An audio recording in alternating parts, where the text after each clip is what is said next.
Good morning. I'm Lara Abrash. I'm here with Trustee Manju Gardnerwala. I serve as the co-chair of the FASB Standard Setting Process Oversight Committee. I'd like to welcome our stakeholders tuning into today's meeting. Before we move into our meeting agenda, I want to remind everyone of our due process correspondence procedure and form, both of which can be found on the FAF website. As previously expressed, these measures are meant to make it for stakeholders to raise potential concerns about compliance with the due process procedures of the FASB and the GASB.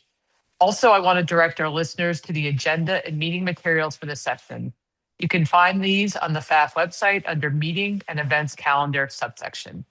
Now, moving on to today's agenda. The committee will cover the following items.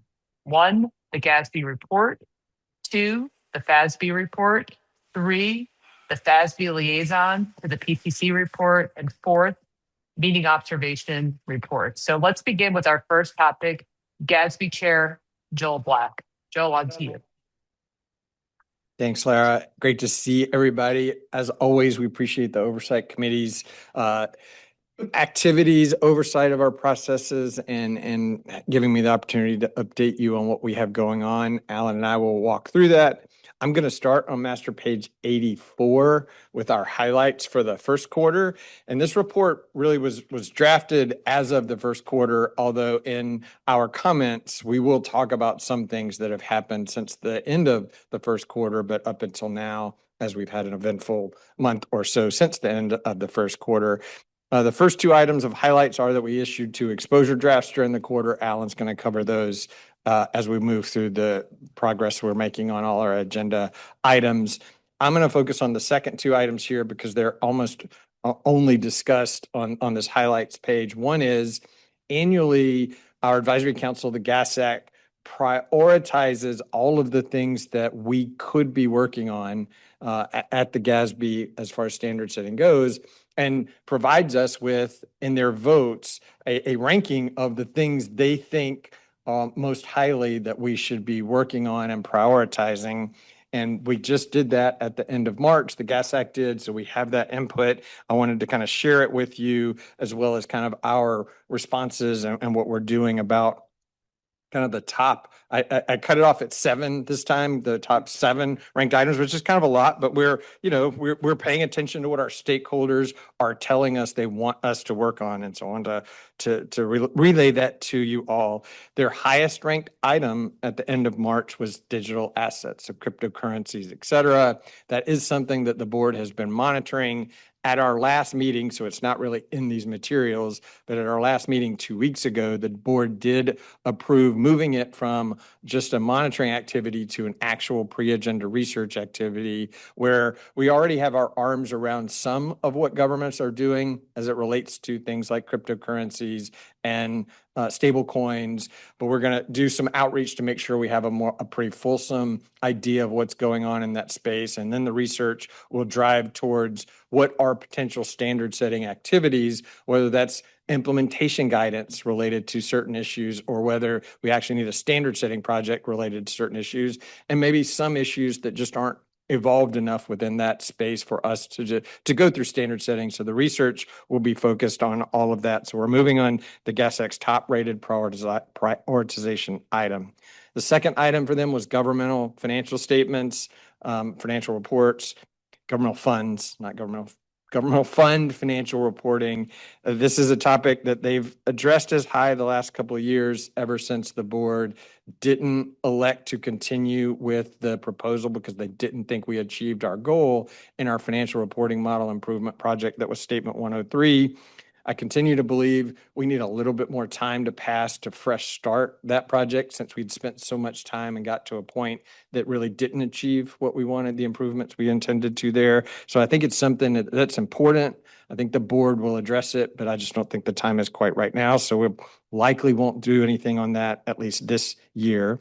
Their third ranked item was financial reporting entity, another one they've talked about routinely. I think we've honed in enough on the problem there that the board, we will be bringing before the board a proposal for pre-agenda research on this in the next month or 2.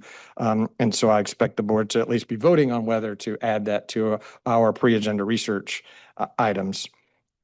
The fourth prioritized item was gap structure, which is in pre-agenda research already for us. I'll update you a little bit of that later. The fifth item was kind of a new item to get this high, was fund balance and the reporting of that. I think we're going to explore maybe at the next GASB meeting a little bit more about what the challenges people are seeing there, what standard setting they would like for us to perform on fund balance, and get a little better idea there before deciding how to move forward.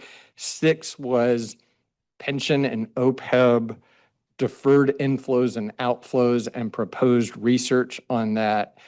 They ranked that sixth. The board also at its last meeting approved adding that to our pre-agenda research items. So this is us beginning to look at from our post-implementation reviews on pension and OPEB. We heard that note disclosures and the deferred inflows and outflows related to them were the most costly items related to that. So the board is addressing both of those topics through pre-agenda research. The disclosures already is in pre-agenda research. Here, we're looking at a change in the net pension liability or net OPEB liability. Currently, some of them flow through in expense in the year the change happens. Others are deferred and kind of smoothed in to expense over a certain time period. The research is going to start with, if we really just didn't have those deferred inflows and outflows, and as they go up and down and smooth out over time, is the effect on pension expense, if we just ran all of them through in the year they happened, would the difference really be material? And so that's what the research is going to focus on first. And then from there, the board can take, is there still more simplification from a cost benefit perspective we can do related to deferrals? But the beginning research will be on what would the effect on expense look like if we just didn't have those deferred inflows and outflows for pension and OPEB. Finally, the seventh thing is technology and governments, and in particular, as preparers are implementing new technologies such as AI in how they prepare the financial report. We just want to keep, it's on our monitoring. Our GASAC told us to continue monitoring that, to kind of focus on, what could we do to facilitate or help that, to help improve the advancement of technologies in government financial reporting to make it more efficient. So we are addressing in that way at least 5 of the 7 items. The other 2 we will continue to look into and contemplate. Last thing on the highlights for the quarter that is the only place we'll mention we did release early in the quarter the educational videos, or I guess late in the first quarter, the educational videos geared towards elected officials. So presented in layman's terms, explanations of what different parts of the government financial report are trying to tell them and how they as an elected official might use it. We've had really good reception from our stakeholders in promoting those videos. We've had a lot of good views already, and so we're excited about them, and we'll continue to promote them and think they've been well received. With that, I'll turn it over to Alan to kind of start walking through our technical agenda. Thanks, sir. And we can start from the technical agenda overview. And 3 main points I just want to make on this slide is the first one is there is no changes. We didn't add or remove any projects. That was planned. We didn't plan to add or remove any projects in the first quarter. So that's just keeping us to what we thought we were going to do. So that's not a bad thing. There was no intention to add or remove anything. The second thing is we did issue 2 due process documents. We'll talk about those on the subsequent pages. Those were planned to be done in the first quarter. They were. And so that's good. And the last thing is what Joel mentioned. We didn't plan to add or remove anything in this quarter. We've already added stuff in the March board meeting. You're going to add probably stuff more in June. So when you get to this in August, you're going to see some changes, but they're plan changes, and a lot of them are pre-agenda research changes, and that's also what the plan would be. So you will see movement in this when we talk to you again in August. If you look at the next page and you look at revenue expense recognition, our one comprehensive project, we continue deliberations on measurement related to collectability, related to variable consideration, related to contingencies. We continue to work through that. Remember, revenue expense recognition for us, you could argue, is really 4 projects in one: performance obligation revenue, non-performance obligation revenue, performance obligation expense, and non-performance obligation expense. We could have really done 4 projects. It's one, which is why it's comprehensive and why it's taken a while to get it done. But we continue to move it forward. We continue to make progress. The board continues to make decisions. We will get to a point next summer where we will put out a first of 2 EDs. The board's kind of made a decision that It may be easier for the stakeholder community to digest what's in this document if they do it from a non-performance obligation standpoint, and then secondarily see it from a performance obligation standpoint, separating those. Property taxes and how you look at property taxes is probably not exactly the same way how you might look at a performance obligation. And so we'll probably do 2 EDs, the first one being out in the middle of 2027. But we continue to make good progress on it. The two major projects we have going on, one is on infrastructure. We issued an exposure draft on infrastructure in March. The comment period for that is 90 days, 93 days. 90 days, I would say, is the typical normal comment period for one of our documents. So 93 days was just getting it to a Friday based on when we approved it. So it wasn't, 93 days is not magical. We will have 3 public forums related to it once we get through the comment period. Public forums is our way of doing similar to what's happening today. We'll put a bunch of preparers, auditors, and users in a room, and we will talk to them about what the document said, what was good about it, what was bad about it. We started this last year when we did going concern as a PV, and the benefit of it is we allowed, by putting them all 3 in the same room, we allowed the preparers to hear why the users what they wanted. It allowed the users to hear why the preparers might not be able to do it because it might be costly. Allow the auditors to kind of weigh in on what the audit risk might be or how they're going to audit it. But they all 3 hear all perspectives. And we think that's really important. And the feedback we got, that was really, really well received by those 3 stakeholder groups. So we'll continue that with infrastructure, doing those 3 forums in the month. Well, the first one will be in June. Second 2 will be in July. Going concern, severe financial stress is our other major project. Redeliberations for that continue to be underway. We continue to talk about how do we incorporate going concern into the project or not. You think about going concern in the government space. Is it realistic that a city or county government is going to actually cease to exist? Probably not the same way it might not continue as a going concern in the private sector. So we're trying to work through that notion.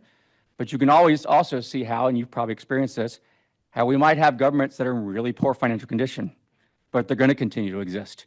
And should there be disclosures related to that? That is really what this project's trying to deal with. We'll put out a due process document on that next summer. But we also continue to work with AICPA right now, because as you imagine, the concept of going concern, it's well indoctrinated in our literature. And if we start talking about not using it, that causes the AICPA to raise their hand and go, is that okay? So we're going to continue to talk to them and continue to get their feedback, but we continue to make progress on that project. The last project on the list would be our practice issue project, and that's really our implementation guide.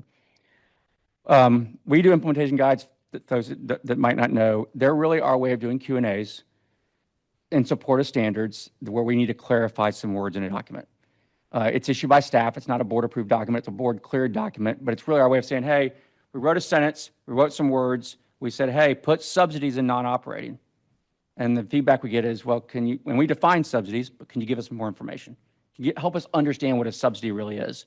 So we put out implementation guides that try to answer those questions and try to clarify those words. We're doing one right now on subsidies. It was out for comment. It got put out for comment in February. It was out for 76 days.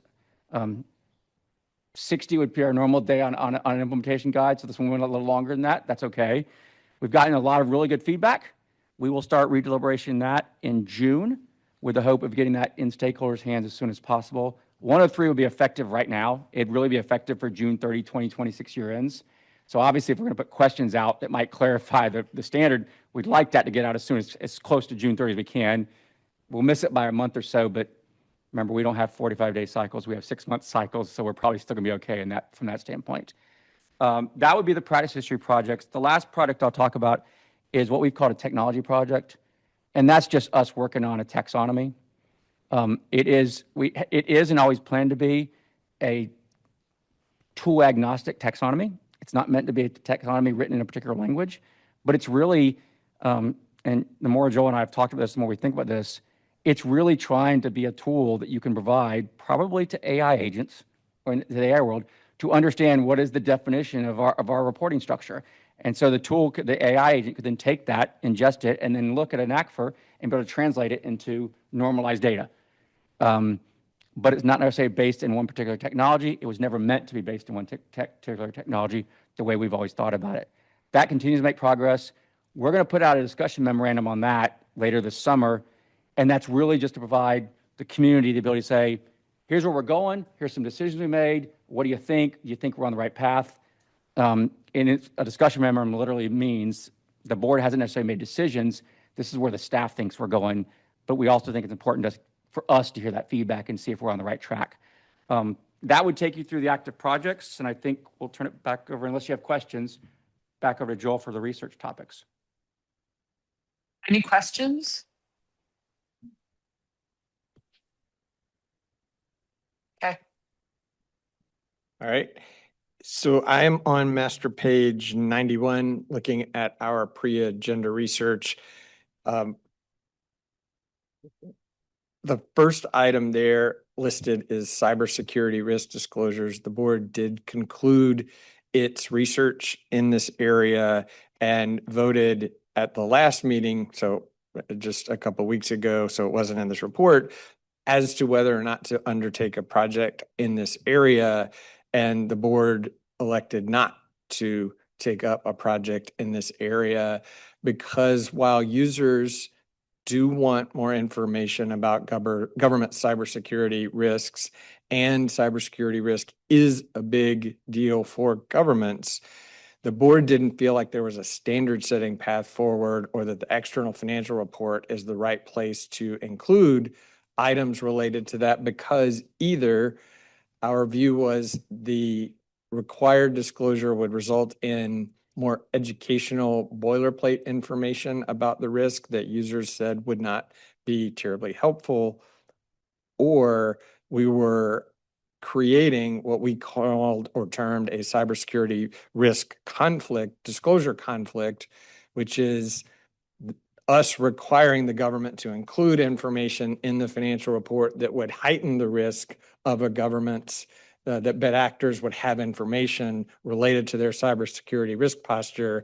that would increase their risk and increase the target on the government's back and help the bad actors facilitate cybersecurity bad acts. And so the board declined to proceed with the standard setting project in that area for those reasons. I think our advisory council even acknowledged that while in prior annual prioritizations, it was one of the highest two ranked projects, in the latest prioritization, having seen the results of our research, it fell way down on the project prioritization list. I don't remember exactly where it was, but it wasn't in the top 7 that I just went over with you at that point. So I think certainly that our advisory council acknowledged as well that maybe the external financial report isn't the right place for cybersecurity risk disclosures. On the rest of, I'll highlight a couple of other things here on our pre-agenda research. One is we continue the pension and OPEB disclosure project. I think this, along with the deferral pre-agenda research that I described earlier that was added subsequent to the end of the quarter to the pre-agenda research, so it'll be in this list next year, that pre-agenda research and this disclosure pre-agenda research are really our responses to the post-implementation reviews on pension and OPEB, even though the OPEB one isn't quite yet complete, and I'll get to that in the last slide. But we didn't see a reason to delay acting on it, so we are starting research in these two areas. The disclosure one, if you remember, which has been around for a little bit, is us looking at all of the existing pension and OPEB individual disclosure requirements through the lens of Concept Statement 7, which was issued subsequent to those standards being released, and going out and talking to, surveying, and interviewing users of the government financial report about whether they use each of those individual disclosure items. And if they do, how do they use it so that the board can accumulate that information and decide, does it seem to meet our definition of essential, which would be, do a breadth or depth of users use it to have a meaningful impact on their decision-making or accountability assessments? We expect that research to be concluded at the end of the calendar year.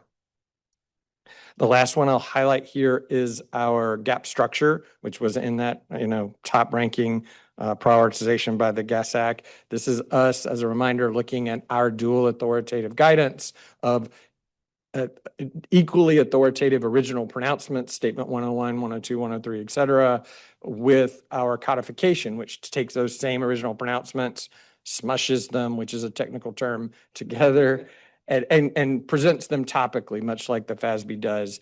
We did we're in the second phase of that research, which is us exploring a single source authority, which would be likely a codification. And we did, subsequent to the quarter end in April, release a discussion memorandum for public comment, just exploring some of the items related to what a single authority source like a codification would look like, how our existing codification works or doesn't work, and getting stakeholders or looking for in public comment stakeholder feedback on thoughts about what that might look like, how we might think about it moving forward if the board does decide to move forward with something like that. And because it's maybe not a time pressing issue, we did have a pretty long comment period on the discussion memorandum, which will go then through the mid to end August.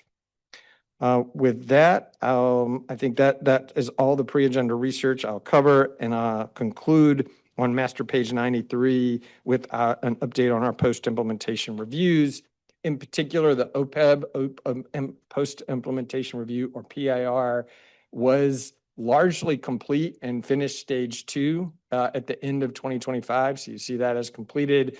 And we've presented those results to the board, which has resulted now in those 2 pre-agenda research items that I've already discussed. The final report is being worked on and prepared, so I think we would have it to you by the end of this calendar year, and we will be complete with the OPEB PIR, and we'll be left with then our lease and fiduciary activity PIRs, which do continue to make progress and are on track for their expected completion. So with that, Lara and Manju, happy to answer any questions about our report or our activities. Thank you. Any other questions for Joel or Alan? Not seeing any. I'll now pass this on to our next report, which is from our FASB Chair, Rich Jones. Rich? Great. Thanks, Lara. Good morning, everyone. It's my pleasure to present our results for the first quarter of this year, and we'll update a little more into activity right through the date of this meeting. We've had a busy period of time at the FASB, and I would say we've been focused primarily on 3 areas. One is the progress on our technical agenda. The other is continued progress on our agenda outreach process, the 2025 agenda outreach process.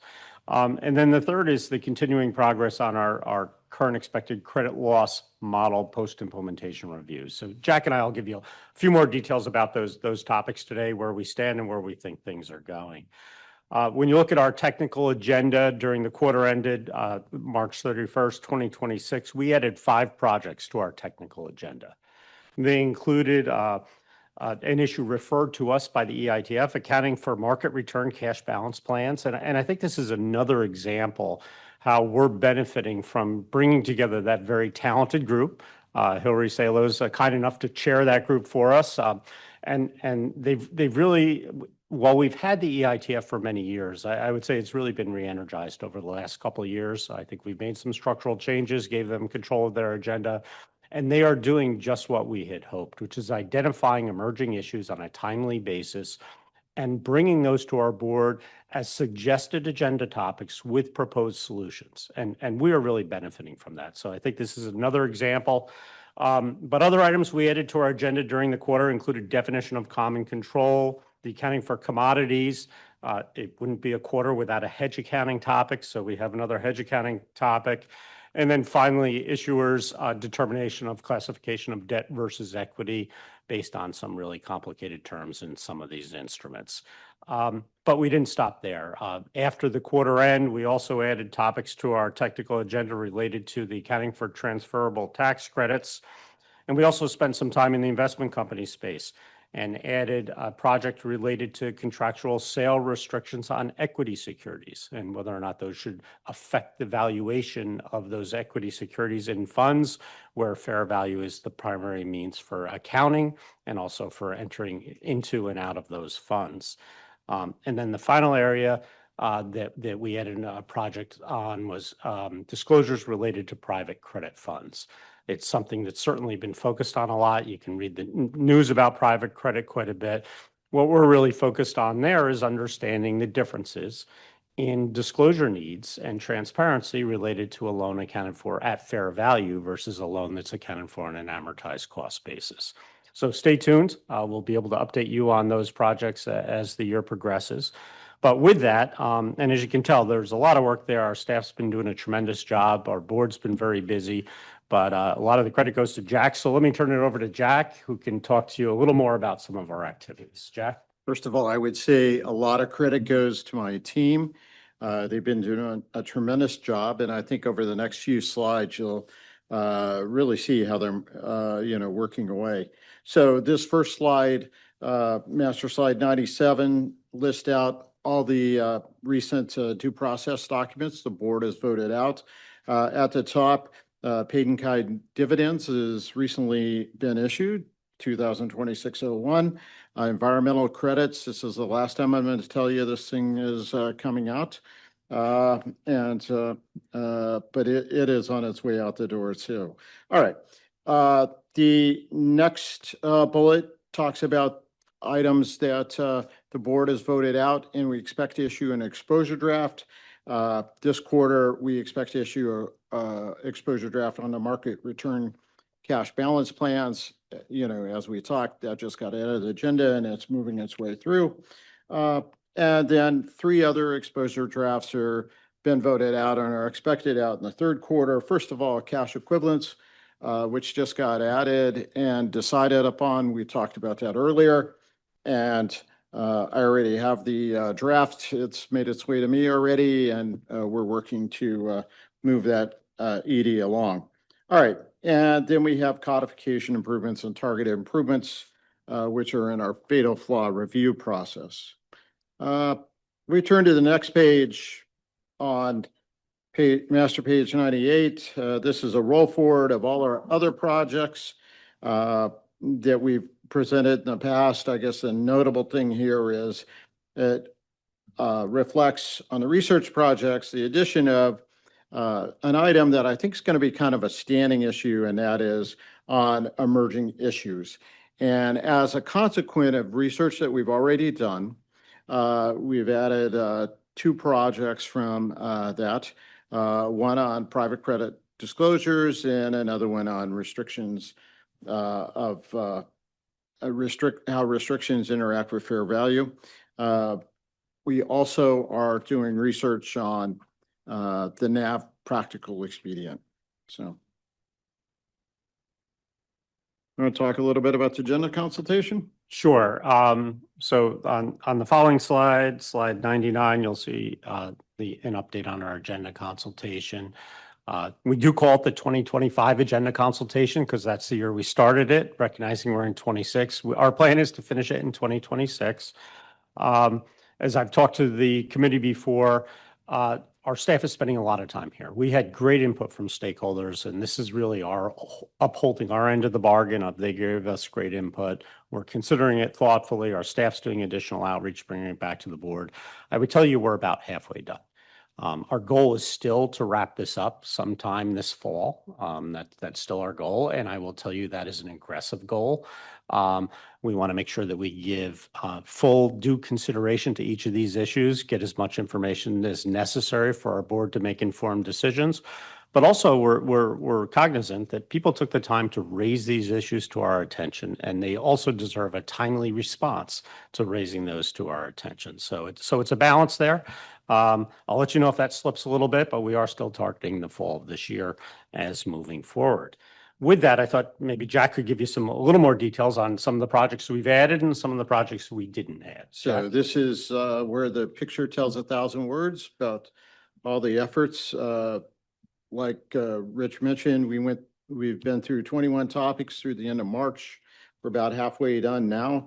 11 of those topics have been added, or the board has directed the staff to do further research. That's what's on this page.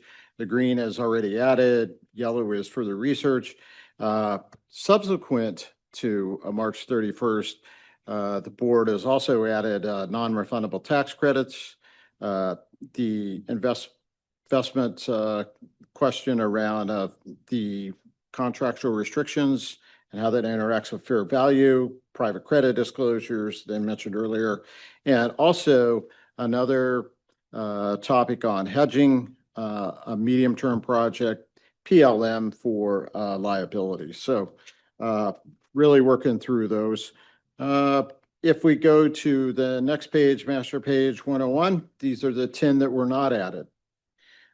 This is a very important page. I just want everyone to know that the staff went through and did research, did a great analysis to make sure that we fully understood the issue, presented it to the board. It was discussed. Every one of these was discussed in a public meeting and compared to the decision criteria and deciding whether or not there was a case for change to add to the project at this time. And these are the ones after that analysis and discussion, the board concluded not. So. And just maybe a reminder, while we certainly have a lot of our effort focused on the agenda consultation process and the input that we received as part of that process, by the same point in time, we are still getting normal agenda requests. We're still getting information from the EITF as recommendations. So those are continuing. So for example, when Jack mentioned the contractual sale restrictions on equity securities for funds, that was an agenda request that we received just a few months ago. It was a high priority item that our board took a look at and decided to add to our agenda timely.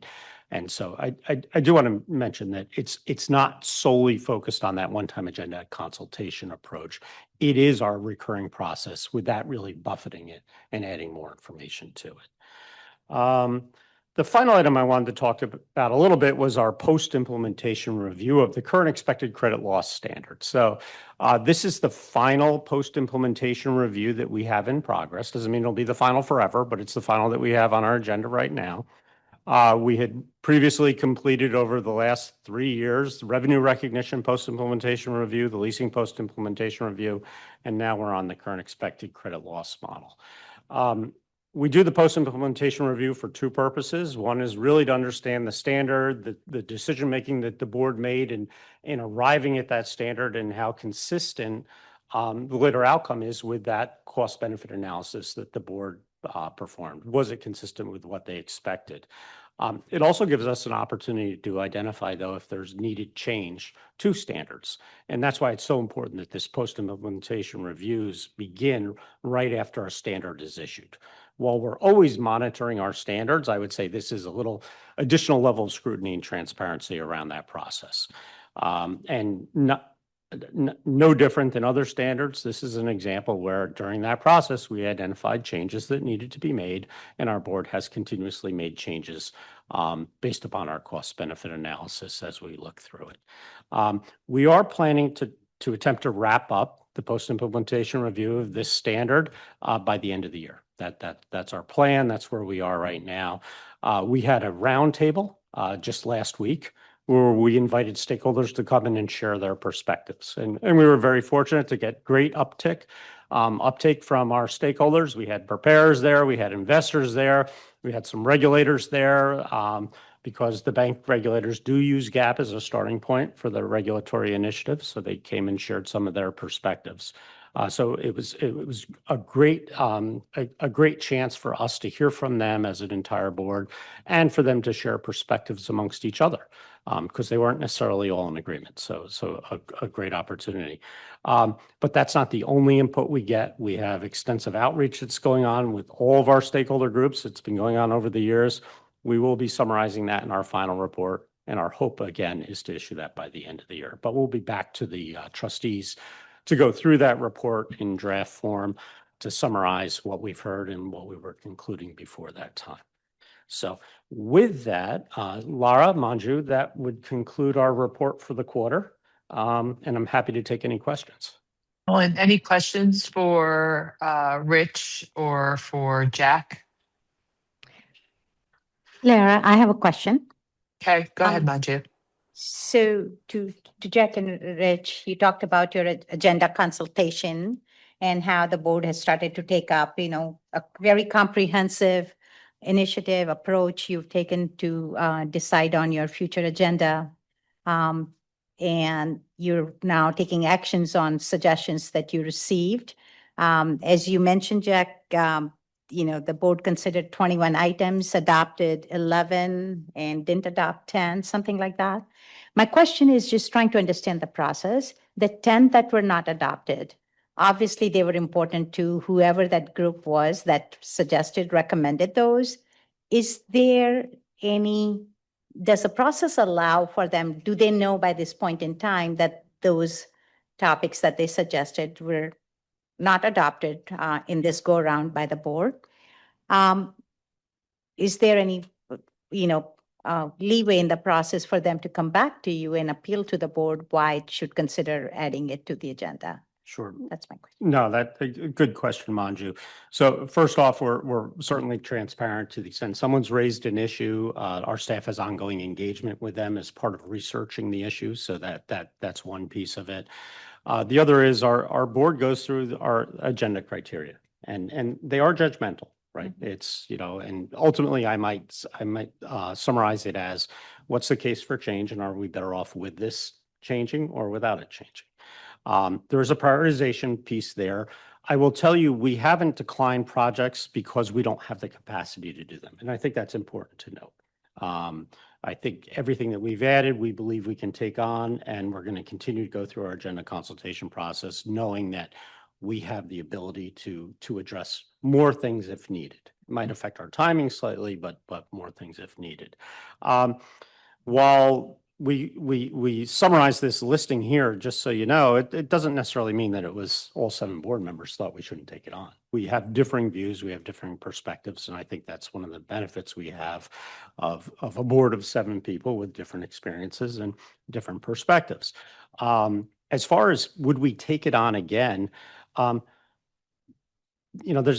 sometimes there's not a lot new in accounting, right? But there's a different frame, a different time period, different facts, different emerging transactions that come out. So that I don't know that that's necessarily the case. So take all alternative forms of alternative funding arrangements. That was a fairly broad category with some mixed views on whether we would take it on or not. To the extent that some of those begin, let's say, becoming more prevalent, that might change some people's views. So I could see someone may identify something like that, and we may take it on. The other part is we will issue a formal written report at the end of this year, which will summarize every item that was proposed to us and the disposition of those items. Thank you. That's helpful. Great. Thank you, Manju. Thank you, Rich. Any other questions for Rich or Jack before we move on?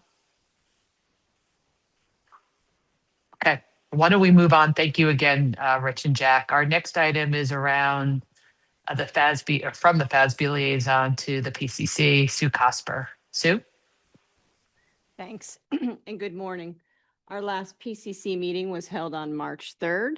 The PCC liaison report is in your materials beginning on page 103. The PCC had a very productive meeting in March. There continues to be high-level engagement and dialogue amongst the PCC and the FASB. Most of the meeting centered around the PCC's discussions as an update on the research and working group sessions related to their agenda priorities. Topics of focus included ESOPs, leases, as well as debt modifications, the classification of debt, extinguishments, and troubled debt restructurings. The PCC also made a recommendation to the FASB to take on a project related to subjective acceleration clauses in determining the classification of debt, since the issue relates both to private and public companies. During the meeting, the PCC academic member presented his research that he had conducted in collaboration with other academics on private company reporting based on survey responses from over 500 private company CFOs. Lastly, the FASB staff provided an update on the PCC on the progress of the 2025 agenda consultation. Turning to town halls, liaison meetings, and other activities, during Q1, the PCC hosted 3 liaison meetings, which is detailed in your materials, and I provided an update on that during the February meeting. Since we last met, the PCC also had a liaison meeting in May with TIC, the Technical Issues Committee of the AICPA. They discussed mostly the PCC's agenda priorities and seeking feedback from them on it. The PCC is also planning their next town hall in conjunction with the AICPA Engage conference in June. The FASB and the PCC hosted an educational webcast in early May for private companies and not-for-profit organization. It was well attended. Replay is available on our website for any of those who are listening who may be interested in seeing that again. The PCC also issued their annual report in March. The annual report provides a synopsis of PCC activities and accomplishments in 2025, including their engagement with stakeholders and with the FASB. It can be found on the FASB's website under the PCC tab under announcements. The next PCC meeting will be held in Norwalk on June 1st and June 2nd. And with that, I'll pause here for any questions.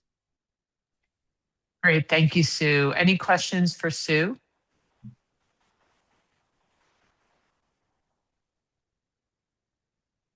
Okay. Not seeing any. Thank you, Sue. We'll move on to our last and final topic of our meeting today. And this is around meeting observations from trustees over the last quarter. The committee, together with other members of the FASB Board of Trustees, is responsible for observing meetings and public forums of the Standards Board and their advisory councils. While the trustees are not expected to be subject matter experts in technical accounting, they are expected to observe the meetings through a lens of 6 core categories. 1, standard setting independence. 2, due process adherence. 3, talent pipeline recommendations. 4, chair effectiveness. 5, membership, attendance, and engagement. And lastly, staff support and interaction.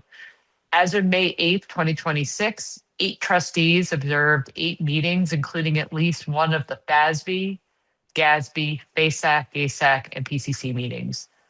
The committee members had the opportunity to share their feedback on their meeting observations with the FASB and GASB chairs that are present, and no concerns were identified from across the 6 core categories.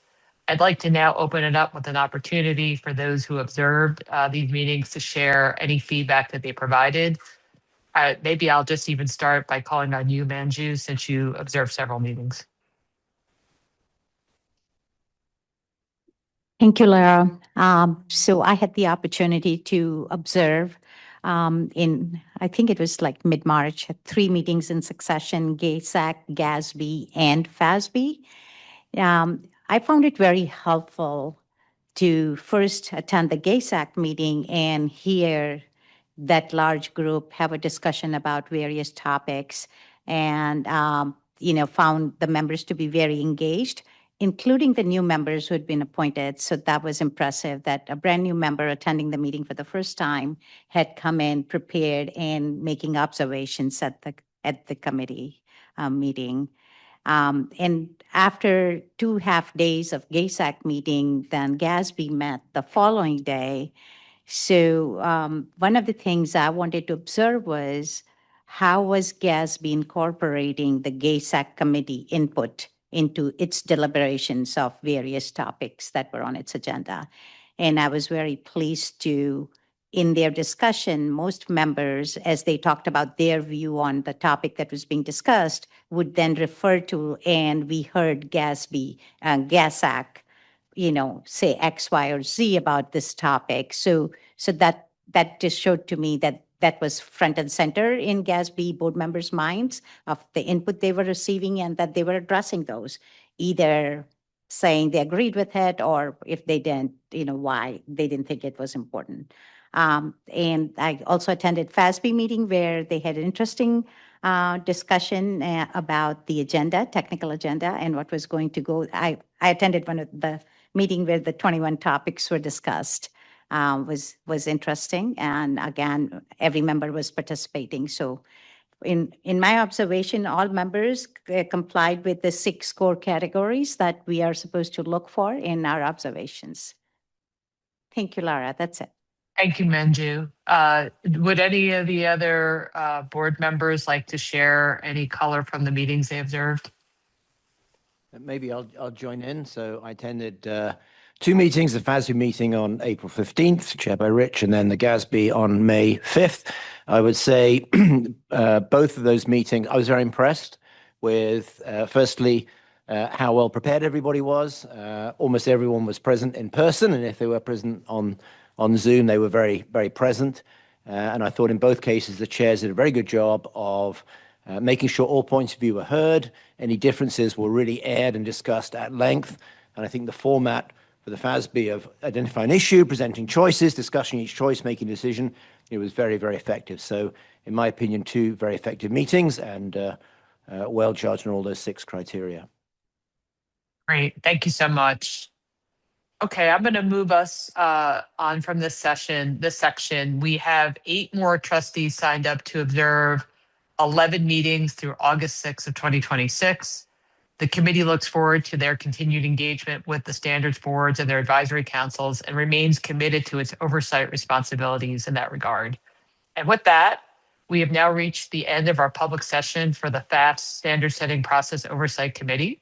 Again, many thanks to those of you who tuned in to today's webcast. Please note that the next Oversight Committee public meeting will be held virtually on Monday, August 17th. Thank you all and have a great day.